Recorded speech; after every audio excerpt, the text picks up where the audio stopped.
Drinking had brought a change in him. Elizabeth had often been the object of his anger as he returned home drunk. He must not have been able to stand the thought of another spring planting. She wasn't sure if it was the farm or her that reminded him of his failures.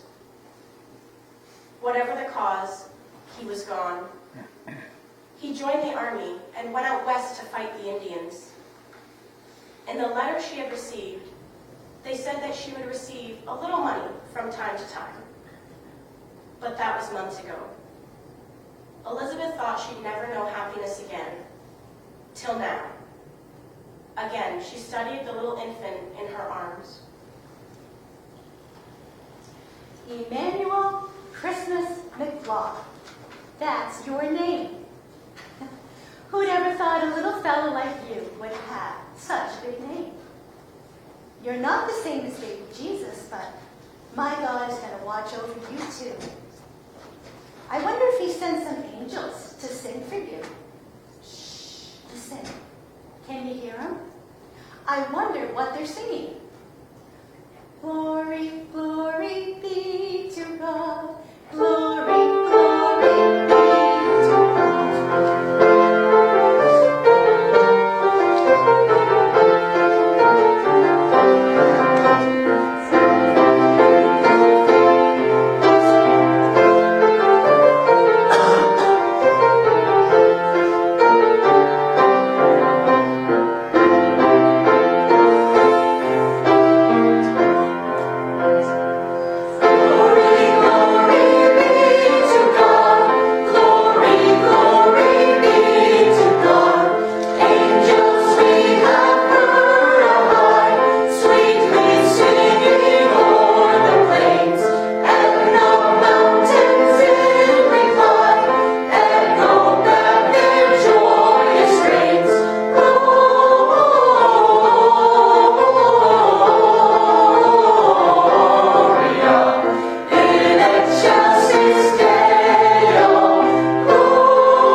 known simply as Manny.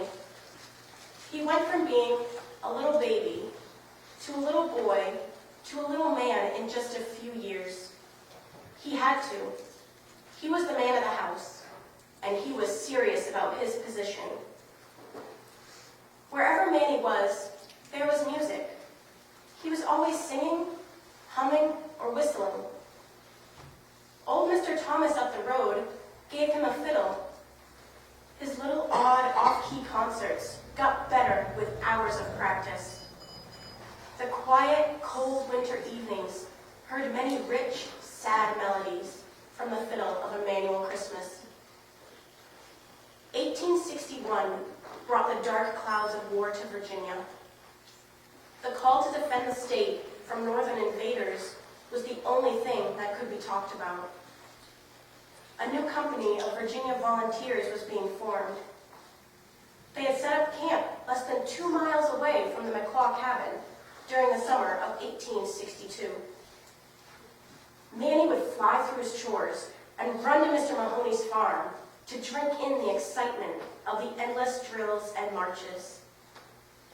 Around the campfire at night, the mellow fiddle of Emmanuel McClaw made the men of the Virginia Volunteers dream of home and loved ones left behind.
Manny became a favorite of the soldiers. It was Captain Claremont himself who suggested that Manny become the drummer boy. Emmanuel's mind burned with the excitement of marching with the army. The men liked him. He could certainly master the drum, and he could be a brave soldier, like his father. But the thought of his mother, all alone, brought him back to reality. Would she understand why he had to go? But you're all in this world I have left. Mama, I'll only be gone a few weeks. General Jackson says nothing's gonna happen. The Federals are across the river, waiting for winter. We're just supposed to watch until cold weather sets in. So you'd serve under General Jackson? Yes, ma'am. He's a Christian, Mama, like you and me. He wouldn't even fight on Sunday, unless he's cornered. They say he lives by the New Testament and fights by the Old. Some of the men say he even prays during the hottest battle with bullets flying all around him. General Jackson says he's just as safe on the battlefield as he is in his parlor, as long as God wants him on earth. Oh, please, Mama, let me go. You remember, I lost your father when he joined the army. Why, the Minjins killed him before he ever knew I was expecting him. But, Mama, I heard tell that General Jackson never loses any men. Fact is, they say he usually gains a few from the other side. Emmanuel, 14 years ago, I was all alone in this old world. Then God sent me a very special Christmas gift, and I named that gift Emmanuel. Son, do you even know what your name means? Of course, Mama. You tell me all the time. Emmanuel means God with us. But, Mama, doesn't it mean that God is with me just like he is with General Jackson? I'm as important as the general to Jesus, ain't I? Oh, Emmanuel, you're such a rascal. Yes, ma'am. Now, you will be home for the birthdays, The birthdays? yours and Jesus's. I want you to promise me that you'll be home for Christmas. You must be home for Christmas, son. Mama, I'll spend Christmas at home. I promise. Don't worry. There ain't gonna be no fighting. Besides, I wouldn't miss Christmas at home for anything.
But there was fighting.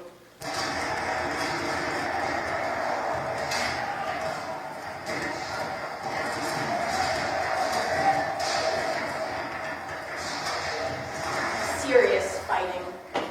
Desperate fighting. It took place near the little town of Fredericksburg in Virginia.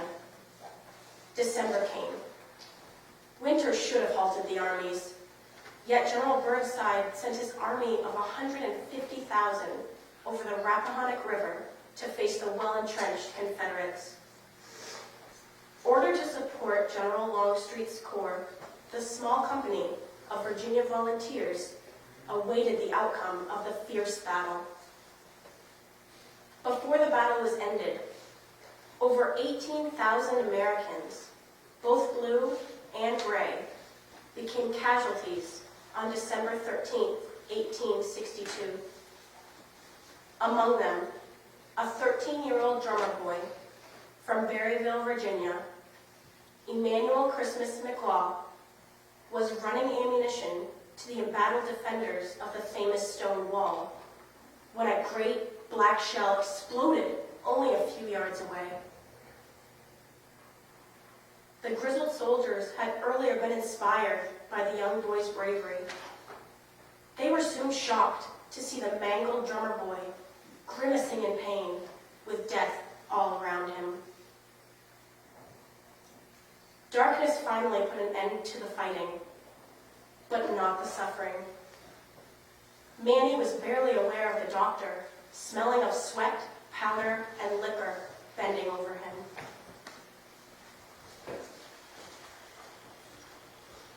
Boy, can you hear me? I can't beat the charge, sir. My drum is broken. I can't beat the charge. Save your strength, boy. I'm gonna have to move you. You're a doctor. That's right. Now you hush. Then it's over. Yeah, it's over. It's over for a lot of men. My leg, doctor. It hurts so bad. Can you make me better, doctor? I've got to spend Christmas at home. My mama said so. Put your arms around my neck. I've got to move you. No, sir. You'll get all bloody. Do as I say, boy. He didn't even know why he bothered. It didn't look good for the boy. The mangled leg would have to be amputated. And even that would be little help against the gangrene he knew would set in before long. In anger, he cursed when he found there was no chloroform for anesthesia. A drink from his bottle braced him for the task ahead. Son, Doctor? boy, you're gonna lose this leg. Now, doctor? Yes, now. We've no time to lose. There's no chloroform to help with the pain. You'll have to drink this. Go ahead. Drink it. No, doctor. My mama made me promise to never drink. Your mama doesn't know war. Drink it. I'll be all right without it, doctor. This will be a good deal worse than you can imagine. My Lord will stand by me now. Oh, religious, huh? Jesus is my Savior, if that's what you mean, doctor. Boy, you believe anything you want. Anything you want. It's almost Christmas, sir. Do you know who was born on Christmas, doctor? Well, I don't... It was Jesus, sir. He's called Emmanuel in the Bible. It means God with us. Jesus is right here with us, doctor. He's going to help us both right now. I've been praying for you. Pray for yourself, if you will, boy. But I'm past your Lord's help. Oh, no, sir. Nurse, get some men in to hold the boy. God is with me, doctor. You don't need anyone to hold me. Please, doctor. Maybe your God is with you, but he better be a good bit more powerful than I expect him to be. 15 minutes. It took 15 minutes as fast as the hardened doctor could work.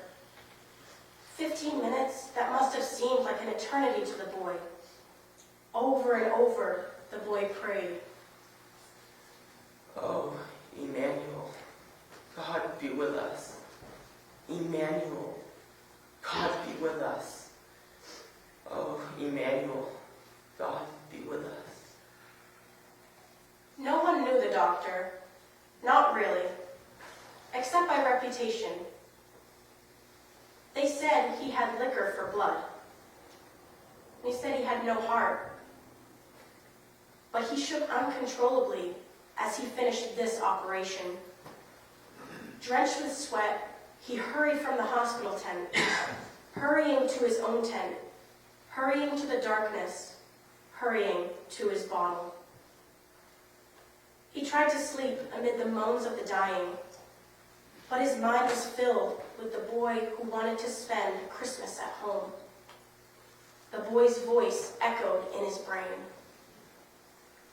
Emmanuel, God with us.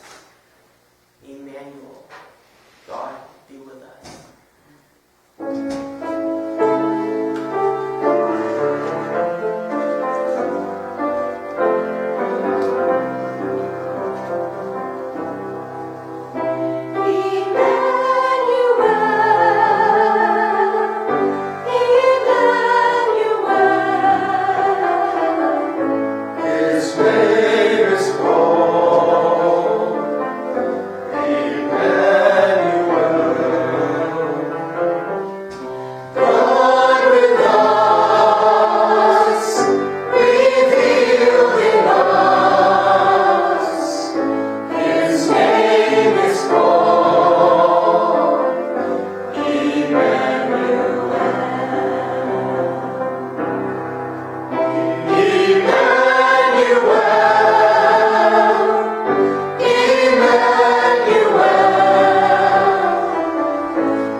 Emmanuel Christmas McLaw, the Christmas boy, was not getting any better.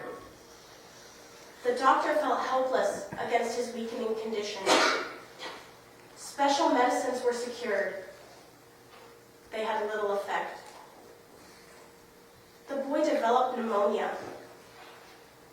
The embittered doctor resented the fact that he wished this boy to live. More than anything, he wished him to live. He found himself checking in repeatedly.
Doctor, is that you?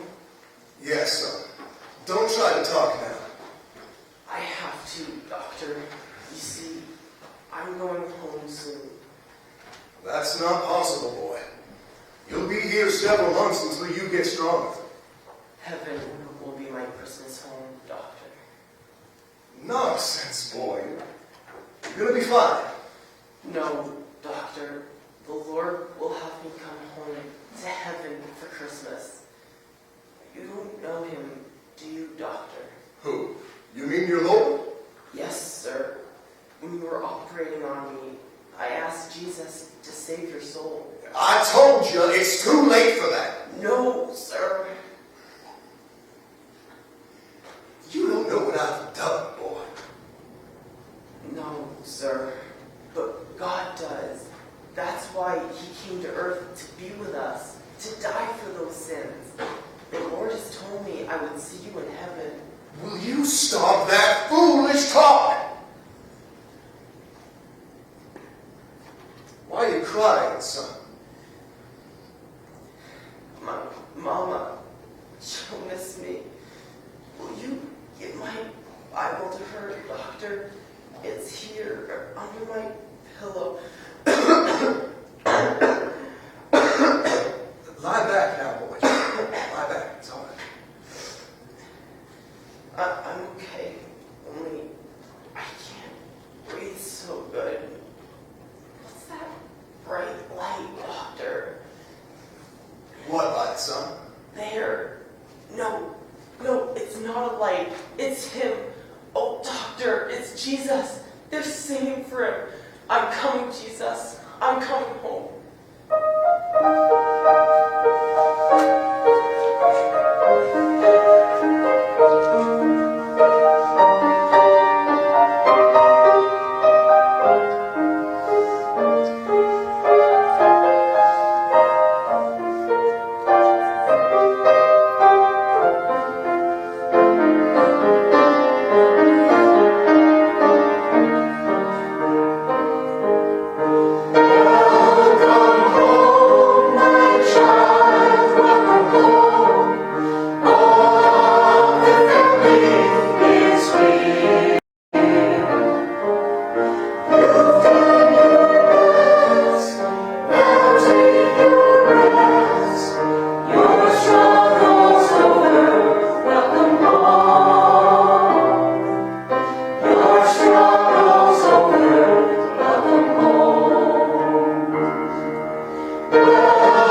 God, if you really are Emmanuel, can you give me what this boy had?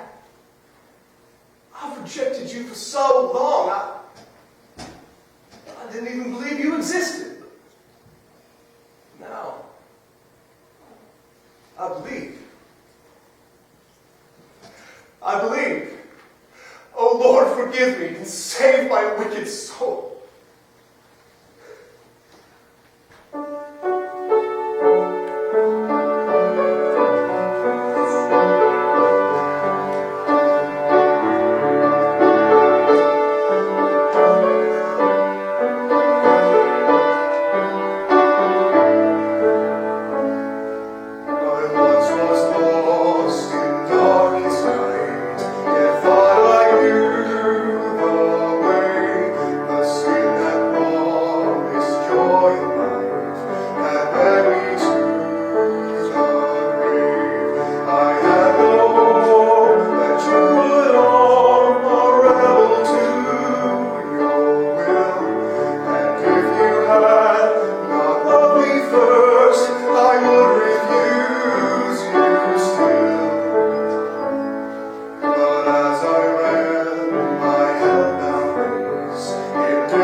The long road to Berryville, Virginia, gave the doctor plenty of time to think. He fingered the small Bible in his pocket to see if it was still there, to convince himself that the events of the past few days were real. For the 100th time, he read the inscription, "To Emmanuel C. McLaw, from Elizabeth Frederick McLaw."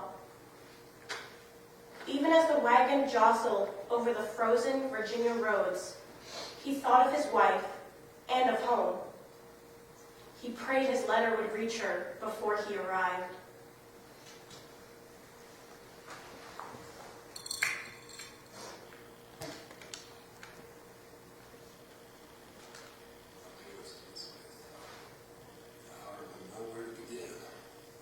I should start by confessing that the letter you received 14 years ago was forged.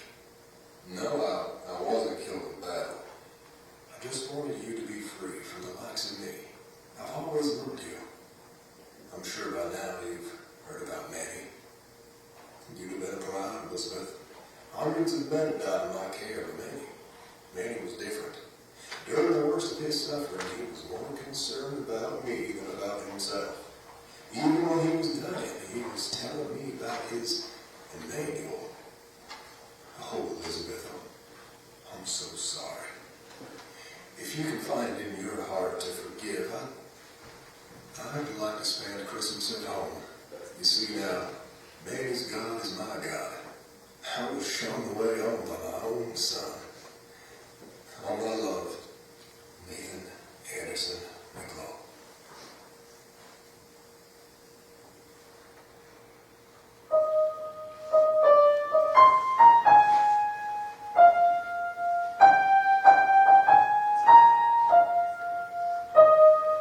Thank